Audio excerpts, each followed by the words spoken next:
Welcome to the Uncommon Man podcast. We're your hosts. I'm John, along with Mr. Devin here. How you doing today, bud? I'm good, man. Glad to be here. So, anything interesting happened in your life lately? Gosh, no, not really. It's been Pretty boring. yeah, well, mundane, but we're also like very much counting our blessings, and Nice. we're trying to buy a house right now. So, Good luck with that. appreciate it. It's dude, they make it it's so stupid how overcomplicated we've made it. That process of buying a house? Yes. It is complicated. Like I had a friend of mine share that he went to go buy a house and he said, I told them I wanted the washer and dryer to come with the house. He said, dude, they had this brand new state-of-the-art Samsung washer and dryer. Control it from your phone. And I turned around and said, yeah, I can control my dryer from my phone. You know what it does? It sends me an alert and goes, hey, your clothes are dry. You know what I do? I clear the alert and let the clothes sit in the dryer for 3 days. Okay. Plus, I know it's done because it goes ding, ding, ding, ding, ding, ding, ding, and it sings a whole daggum tune to me. Wow. Mine just buzzes. No. So mine sings like, and don't get me wrong. Me and Brittany came up with lyrics for the actual washer and dryer song. No, I will not share because that is private between me and her. And one day I'm convinced we'll be able to make a video and I'll be able to make a lot of money off of it. That's my retirement plan. But anyway, so my buddy calls me and he's like, hey, yeah, we're trying to buy this house. And I told him that I wanted this washer and dryer, or I wanted this washer and dryer to come with the house. So the couple took that washer and dryer when they sold the house, went and bought brand new, like $300 washer dryer sets. That's the absolute biggest piece of crap on the market that Lowe's has to offer, and then sat it in there. And whenever my buddy calls his realtor and he's like, hey, we said we wanted the washer and dryer in the house. And he said, yeah, but you didn't say you wanted that one. Like you didn't say you wanted the Samsung model number, blah, blah, blah, blah in there. So they took it with them. And I was like, really? Wow. So yeah, that's where we are. We're trying to buy a house, but that's besides the point. We first world problems, man. Yeah, that's the definition of first world problem. So as we record this is the morning of Valentine's Day. Yes. And Laura, for Valentine's Day, said all she wanted to do was go to the hockey game because they were having wiener dog races. How awesome is that, though? Wiener dog races. Like between the first and second period, they raced wiener dogs. Did they run on the ice or did they? Yeah, they were on the ice. One of them took a dump on the ice. Like I heard the announcer yell, "Uh-oh, Code Brown." I was like, dear God. But the smile on her face was just like, all right, this was worth it. How awesome though is it that like your girlfriend is that woman that's like, hey, dude, listen, I want to go watch grown men beat the snot out of each other on an ice rink and have a steak. Like, that's the ultimate. What was hilarious is after the wiener dog races, her and I were sitting there and there'd be a penalty or something, and I'd be like, what happened? She's like, I don't know. Like, neither one of us have a clue what in the world's going on the whole time. Like, I mean, I have a little bit of an idea. Like, the one of them was offsides. Like, I know what that is. But there was other things that was happening, and both of us were just like, I don't know. Somebody up north who really loves hockey is cringing in their skin right now. No, for real, I like hockey. I just don't understand what the heck's going on most of the time. So if somebody knows and you want to enlighten me, I'd be happy to accept that. Please, somebody do that. No, so when Brittany and I were dating, we went to the ice hockey rink in, the town nearby from us. And I've never felt more uneasy on my ankles in my entire life. And we'd only been dating. Well, just kill the whole set, John. Sorry. Good God, man. This is why we can't take you nowhere. Continue. Anyway, so I was telling her the whole time, I'm like, I got this. Like, I'm going to go out there and I'm suddenly going to be able to, skate on ice. Never done it before a day in my life. I could skate. I could stay up, but I couldn't stop. So, at one point in time, she and I decided that we were going to race 10 feet. And I think I went 50 feet, won the race, and then crashed into the glass. Nice. So, at any rate, yeah, it was. So it is Valentine's Day. My wife and I are gonna grill steaks and probably watch some Tutti Frutti Love Story out on the I'm doing the same thing. out on the patio. Yeah. So Hopefully minus the love story, but we'll see. well, at any rate, I do have to give my dad a shout out though, real quick. Okay. For Valentine's, my dad does one of the coolest things, in my opinion, that grandfathers and papas and whatever can do. My dad goes to all of his granddaughters. So he's got my 2 girls plus 2 others. So he's got a total of 4 granddaughters. And my dad goes to every single one of, like, he goes to my house, he'll go to my sister's house, he'll go to my brother's house. And he takes every one of them, like the big bougie thing of flowers. Mm. You know what I mean? Yeah. Like, there's $10 flowers when you walk into Walmart, and then there's the big bouquet with the baby's breath and all that other stuff. Yeah. It makes you wonder, why is that called baby's breath? I have no idea. I don't care. Anyway, so he takes them all flowers for Valentine's Day. And I mean, I have a picture for every year. Of course, my daughter's 3, so but there's pictures every year of my daughter and my dad sitting there. And I know one day, like, I'm going to look back on that and remember that as being something that my dad did. So shout out to you, Dad. Thanks for being a great papa. Nice. So anyways, we're here today to discuss communication, because I think communication is one of the things that for us, we as men don't talk enough about, especially married men, or men in relationships don't talk enough about it. Men have this very nasty trait and habit of internalizing everything. Yeah. And then wondering, why eventually it explodes. Yeah. So, and just for clarity's sake, we don't mean it's not just about communication in your marriage or just communication. We mean communication in general, because even if you're in some type of leadership position, you need good communication with your people above you and below you. Right. Because without good communication, then things get lost, things don't get done, things get done wrong. People get mad about things, Yeah, I mean, most communication, we'll go ahead and I'm going to kind of skip over a point here, but then I'm going to circle back to it. 90% of communication is nonverbal. Yep. And I remember the first time I ever heard that, I was like, that makes literally no sense. But 90% of it's nonverbal. The distance, I would argue this, the distance between your ears and your shoulders is paramount. It matters a ton.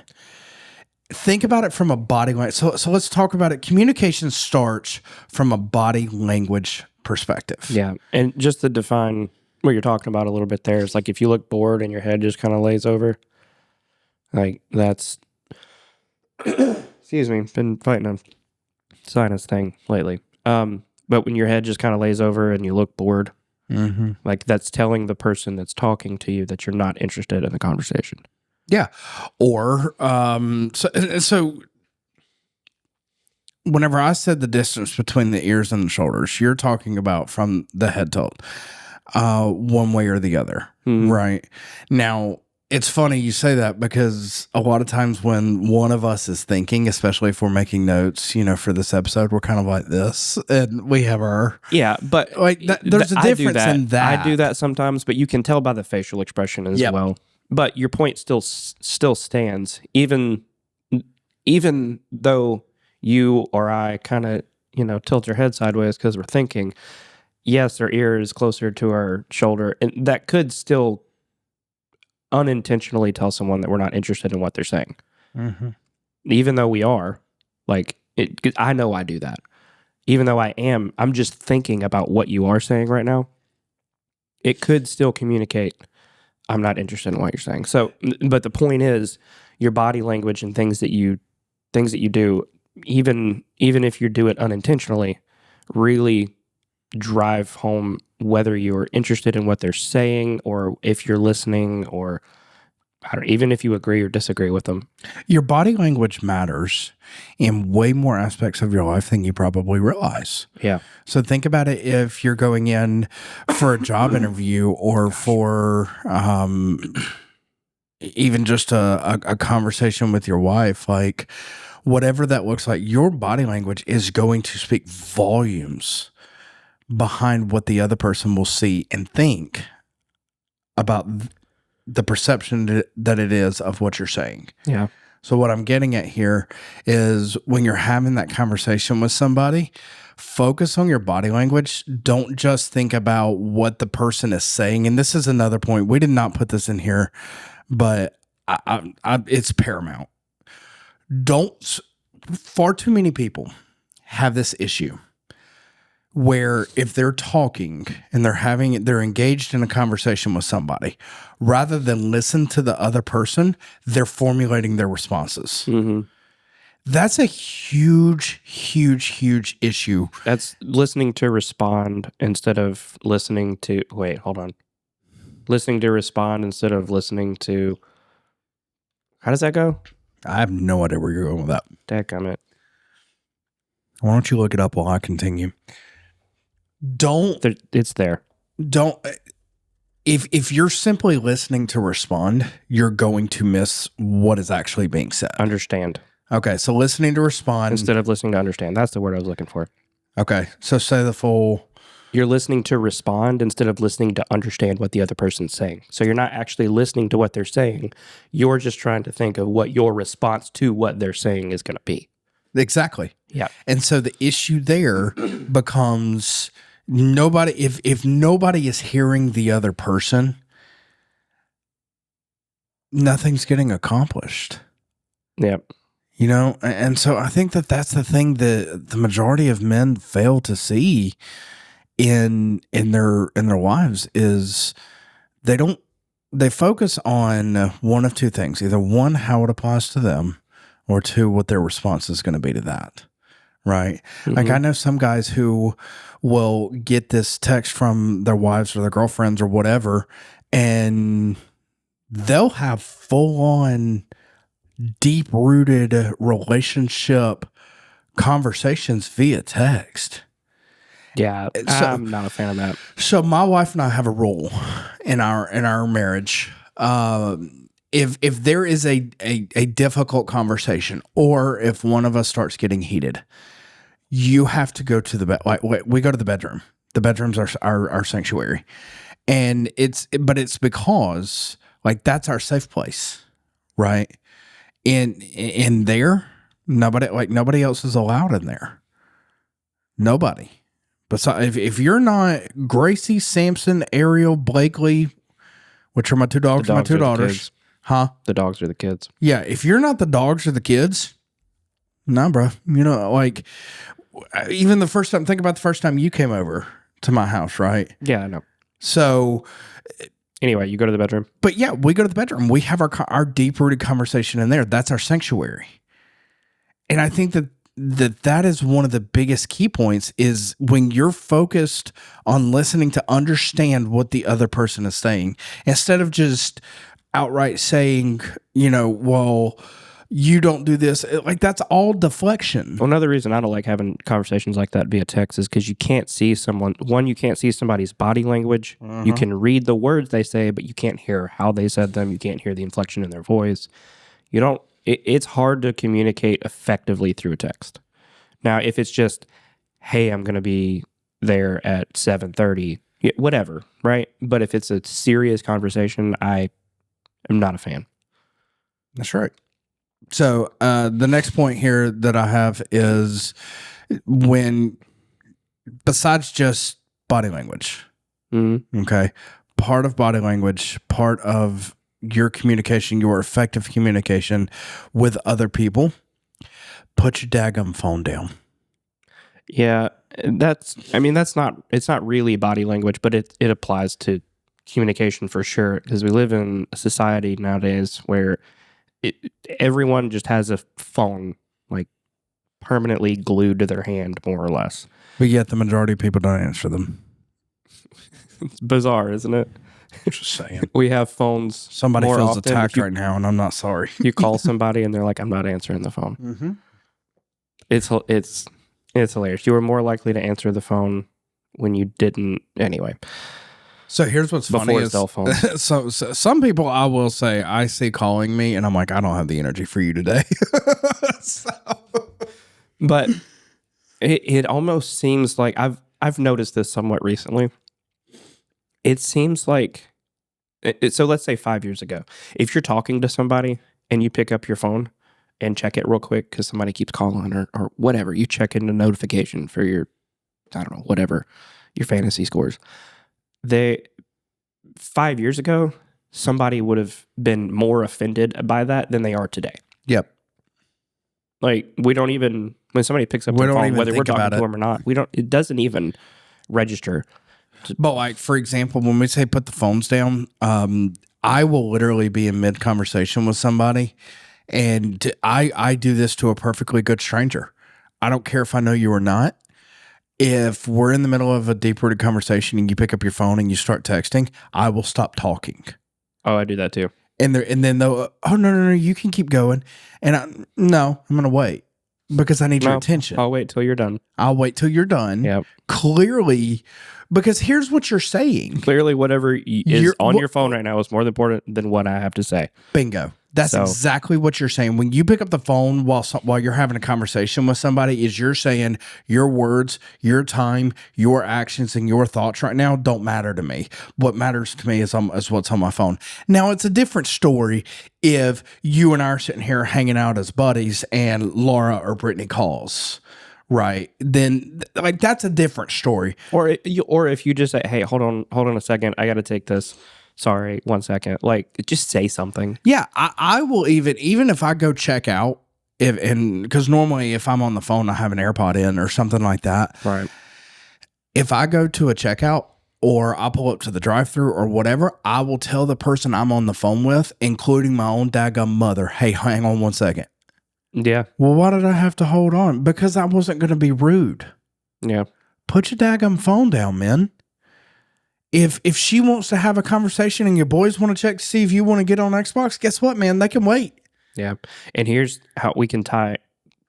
So what I was talking about here recently, I've seen a couple of conversations that someone checked their phone in the middle of that I wasn't necessarily a part of. I was just kind of like on the edge of the conversation there. I've seen this I think I've seen it 3 times lately.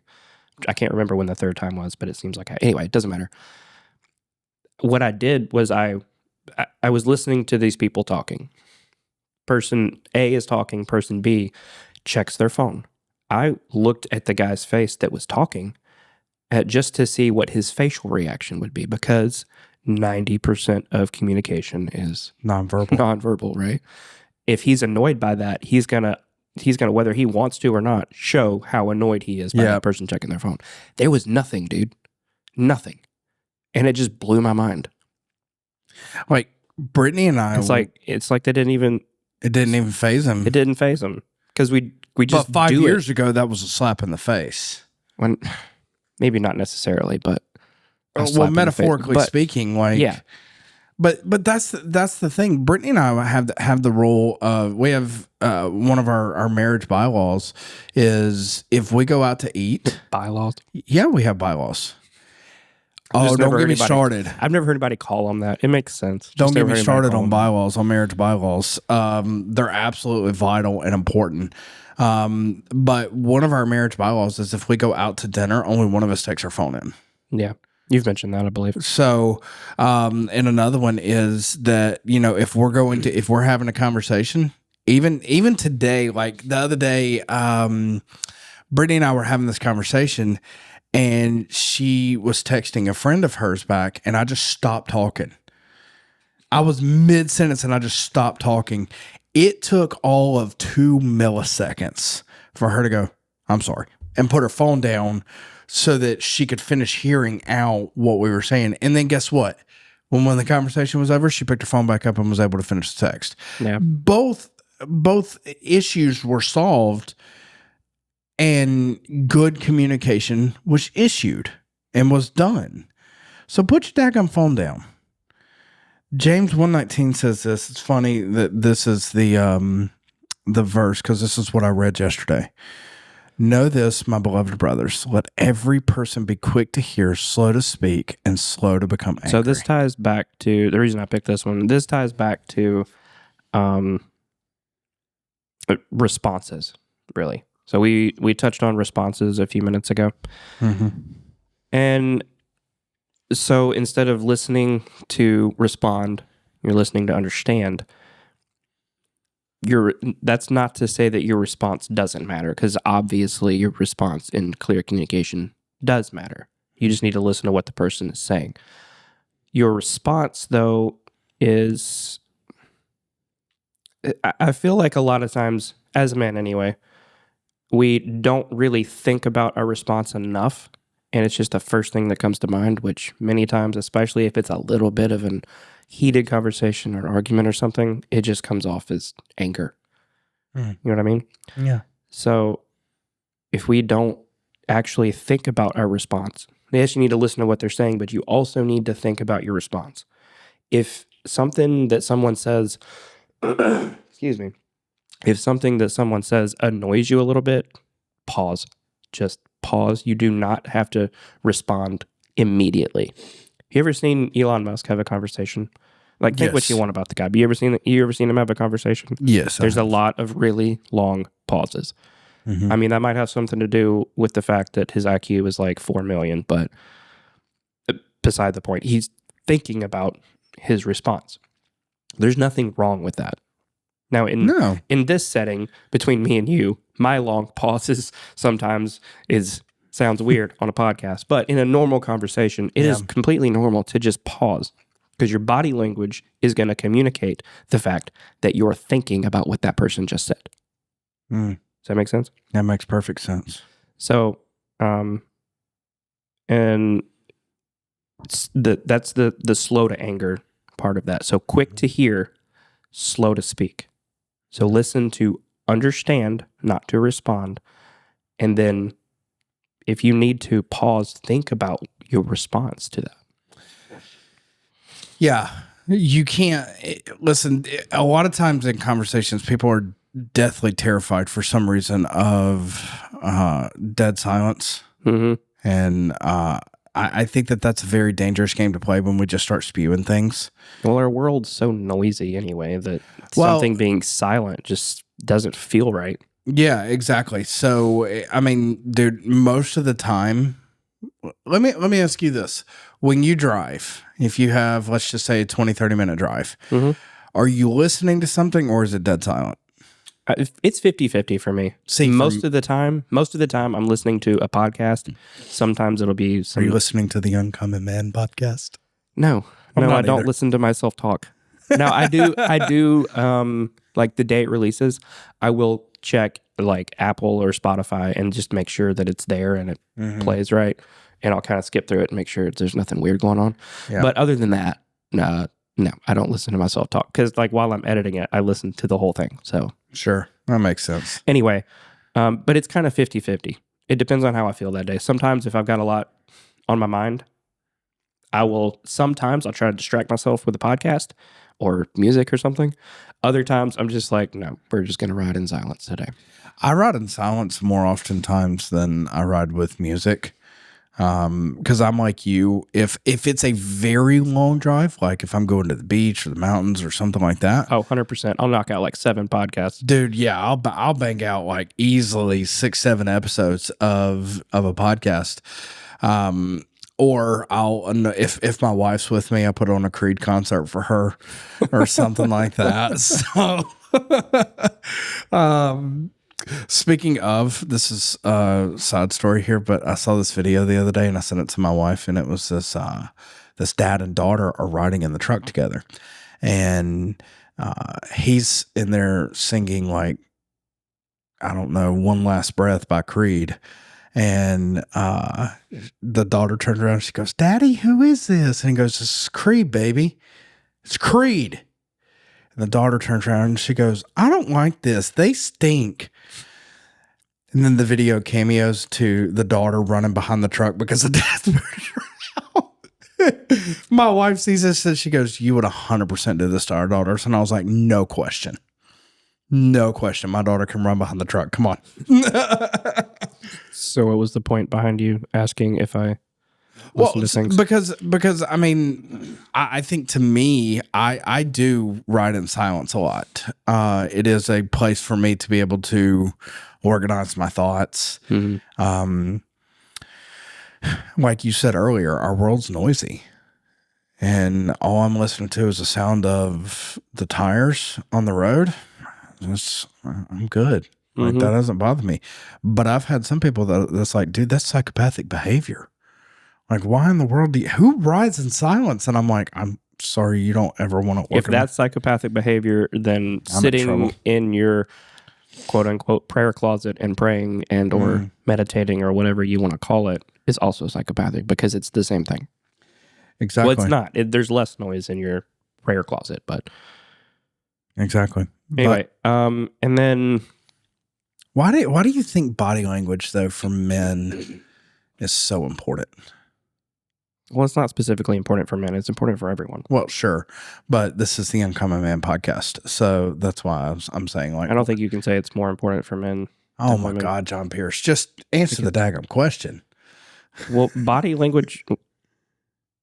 What are you asking? What, like, in other words, when you're having a conversation with somebody, why is body language so important coming from a man's perspective? Specifically from a man's perspective? Yeah. So, like, why do you feel like if you and I are having a conversation, like we are now? Yeah. Why is it so important? Because it's 90% of communication. No, man, I disagree. I mean, no, I don't disagree. It is 90%. I think the reason it's most important is body language does not whisper; it screams. Okay. That's what I'm getting at. I was trying to get you to go to the next point. I would have, and you were that wasn't not the next picking point. up what I was putting down. Well, that wasn't the next point. That's why I was confused. I did skip a reverse. So Ephesians 4:29 says, "Let no corrupting talk come out of your mouth, but only such as is good for building up, as fits the occasion, that it may give grace to those who hear." So that goes back to what I was saying a minute ago about being slow to anchor, pause, think about what you're going to say. If something upsets you, there is zero reason to yell back at this person, whoever you're talking to. There is zero reason to raise your voice, say hurtful things. Like, it's not going to help the situation. Cussing at them. It's like, did your mom or your dad ever say when you're growing up, if you don't have anything nice to say, don't say anything at all? All the freaking time. There's some truth to that. Yep. There's some truth to that. Now, sometimes you need to, you should speak up, but Sure. Regardless, in conversation, if you don't have anything constructive, like if you're just speaking to tear another person down, like, no. I won't engage with it. To me, like I'll have people every now and then that'll, get ballsy behind the keyboard, right, and say whatever, and I'm just like, I'm not entertaining you. Like, you want me to come down there to you? I'm just not going to entertain that. Number one, if I don't know you, odds are I'm not going to care what you think. Yeah. You know what I'm saying? Like, if I have no idea who you are, why in the world am I going to give you that brain power, right, over me? So if I don't know you, like, to me, that's the thing is, I'm like, you're not my wife, you're not my daughters. So it doesn't matter to me. But you are right. Thank you for reading Ephesians. I am sorry that I missed. So back to what you were talking about and confused the living heck out of me. Yeah, sorry. Body language doesn't whisper; it screams. Now that kind of ties back to what we probably should have put that at the beginning of this. But since 90% of communication is nonverbal, it is louder then whether we even realize it or not, because most of these body language cues we don't consciously think about. Mm-hmm. You pick up on them subconsciously. It tells you everything. Body language will tell you everything you need to know about what the other person thinks about what you're saying. Exactly. Because if they're not actively engaged in paying attention, Right. It's the same thing. Like if you're sitting in a church service and you're sitting there scrolling your phone the whole time. Yeah. Why are you even there? I mean, I'm glad you're there. I mean, yes, but if you're not going to pay attention, like, what are you doing? But the thing about it is our phones are killing us. Like and I don't mean to sound like the old man on the podcast or anything like that, but you're beating a dead horse. Sure. But, look, all I'm saying, put your daggone phone down. All right. Anywho, I put this note here and I kind of want to close out with this. I put this note in here of thinking outside the box in communication. Right now, thinking outside the box is, to me, a glaring weakness. People just respond in anger. They respond in cursing. They respond in whatever. And here's the thing. Like I was in Dallas a few weeks ago, and they had several keynote speakers that got up there, right? And we had one that got up there in front of 5,000 people, and a very, very famous, very influential person is on the show Shark Tank and all this gets up there. And I mean, within 45 minutes that this person talked, I bet there was a record number of F-bombs. Really? Yeah. And I'm sitting here thinking to myself, you're doing nothing but showing me how weak your vocabulary is. So if your vocabulary is that weak, why should I listen to you? Does that make sense? I mean, yeah. I've never understood that. People have to think outside the box. You want to make a difference in your communication? Dial it back and kill the cursing. Let no foul talk, no corrupting talk come from your mouths. Only for what is good and building up. Encouragement's free, people. We all have the ability to encourage and inspire other people. And the problem is we choose not to. The Bible says that your tongue has the power to speak life and death over people. The problem, you want to know why our world is in the shape and condition it's in? Because people don't spew encouragement anymore. Yeah, it's very true. You have to think outside the box in your communication methods, because a lot of us, for right, wrong, or indifferent, a lot of us have boxed ourselves in communication. We respond and react in the same way for things. Yeah, sometimes you need to communicate a point, or I don't know, whatever it is. Sometimes you need to communicate something and you're like, how do I effectively communicate this? Like with videography or photography, one of the key things you're trying to communicate is a feeling. And that's not always an easy thing to do. So there's a lot of thought that goes into it to effectively communicate a feeling, from the music behind a video to, I don't know, how desaturated your photo is. Like a lot of that plays into communication. But even if it's just talking, sometimes you have to really think about how you want to communicate a certain idea, or even if it's a fact, sometimes you need to really think about how to communicate that. Exactly. You have to get out of the box. You have to think outside the box in your communication methods with other people, because here's the reality, is the majority of us have boxed ourselves in those conversations, and that box will eventually become a casket. You're not going to be able to effectively communicate when you don't think outside the box and outside of the realm of what is normal, what is common. And the simple fact of the matter is this: for us to have effective communication in our lives,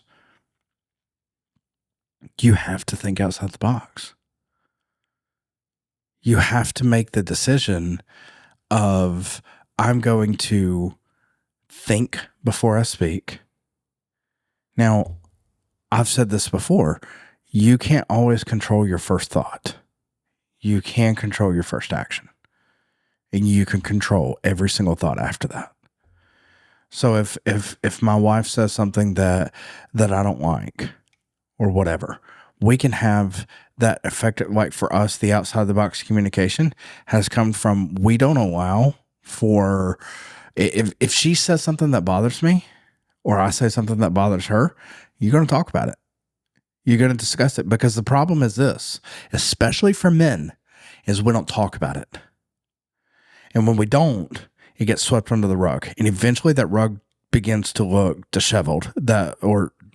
You know what I'm saying? You sweep stuff under the rug enough, you're going to trip over it. Exactly. And the problem is when we sweep stuff out, even if it's tiny, even if it's something small, discuss it. If it bothers you, if it's enough to bother you, discuss it with that person. Right? I think back to a conversation that I had with a friend of mine. He's one of my best friends in life today. And when we first met, he would make several comments that just irked me one way or the other. Right. And it was just things that I didn't necessarily like what he said, whether it be about the car I drove at the time or my house or my weight or whatever like that. By the way, 3 workouts this weekend. Nice. So, and if you're out there, you go, you should have done 4, kiss mine. All right. I did 3. But I remember I pulled him aside and I said, hey, listen, when you make comments like that, I don't appreciate it. He goes, dude, I had no idea. Like, it was just my way of making lighthearted conversations and lighthearted jokes. And I said, no, I know you were joking. I know you meant nothing by it, but I didn't appreciate it. And I just felt like you needed to know. To this day, that guy is one of my best friends in this world. Yeah. That friendship wouldn't have happened if I took it personal and if I didn't communicate that it was bothering me. So, you want to live an uncommon life? Communicate. Focus on your body language. Communicate effectively. Communicate effectively. Focus on your body language. Eyes up, ears up when you're having conversations. Focus on the different methods that you can take to effectively communicate in whatever situation it is that you're in. Yeah. Man, we're not going to go into different physical cues when you're having a conversation to communicate certain things, but there's a million videos, articles, whatever out there on body language. Like from a lot of times we'll do this subconsciously ourselves, is if you're sitting across the table from someone and they lean in, you tend to lean in. You lean back, you tend to lean back. When you mirror their body language. Yeah, when you mimic their body language, it even though you're not consciously doing it, I mean, maybe you are. I've consciously done it before, but after I read that, I was like, I'm going to try this. One of the things that I do, sorry, go ahead. It also tells the other person that you're interested in what they're saying. Yeah. Subconsciously. Like it's crazy how that works. One of the things that I do is I'll actually, I'll repeat back a lot of times what they say. If I'm having a conversation, especially if it's a business conversation, I'll repeat back what they just said to me. But if you do that too much, personally, if somebody does that too much, like, it just annoys me. I'm just like, yes, that's what I just said. You don't have to tell me what I just said. Sometimes it's fine. It's fine. There's nothing wrong with doing that, and it is very effective. But like, don't do it too much. I have a leader in my business group that she's out of Boston, and so she talks with that Bostonian accent, and I absolutely love Bostonian. Yeah, that's a term. Sure. Anyways, she talks with that accent, and I'm like, I could literally listen to you talk all day. Dude, you ever been to Boston? No, I want to go. It's such a cool place. You wouldn't think it. Everybody's so nice. I really want to go. It blew my mind how nice people were. Let me tell you what happened in Boston. So I'm walking down the street. Story, why don't you? Walking down the street, and there's this woman, like, I don't know, 50 yards up in front of me, that drops a piece of paper. And my first reaction was like, oh, she doesn't realize she dropped that. let me like yell at her and be like, hey, and get her to stop and pick up a piece of paper for her, right? Before I could even think about it, some guy comes sprinting from behind me and grabs this piece of paper off the ground and chases her down. I was like, hey, you dropped this. And I was like, I did not expect to see that today. And everybody I encountered, like going to get food or whatever, was just genuinely really nice. And they are fun to listen to. So I mean, if you're in Boston, like, by all means, please, if you want to help fund my trip to Boston, my desire to go to Boston, let me know. Anyway, so I have this business partner in there, and she repeats back everything in every single conversation. Well, I heard you say that, and I'm like, I know what I just said. I need you to respond to it. Yeah. But what she'll do is that's her method of thinking outside the box. And she makes sure whenever you have a conversation with her, everybody hears her. And she hears what that person is saying. Because if she repeats it back and she says it wrong, then that person has the opportunity to correct. You will always feel heard when you leave a conversation with that person. So, which is great. That's ultimately, that's her thinking outside the box. Yep. I think it's a great method. I think it's a great communication. It is school of thought. So, John, put a bow on it. I think we just did. Okay, cool. You want to pray us out? Let's pray. Father, we love you. God, thank you so much for your word. Thank you for this platform. God, may the words that we speak fall upon the ears that you would have to hear, to listen. God, would we seek to bring you honor and glory in our communication methods, in our body language, because ultimately our body language, as we know, God, is very telling about who we are as a person. And I pray, Lord, that you help the men under the sound of my voice, the people listening to this podcast. God, enable them for effective communication and better body language in their lives so that we can bring you all the honor and the glory. In Jesus' name, amen. Thanks for listening. Remember to like, share, and subscribe. If you know someone who would enjoy this, please pass it along. You can follow us on Instagram at uncommon.man or reach out at theuncommonman.podcast@gmail.com. Keep pursuing excellence, and above all, pursue Christ.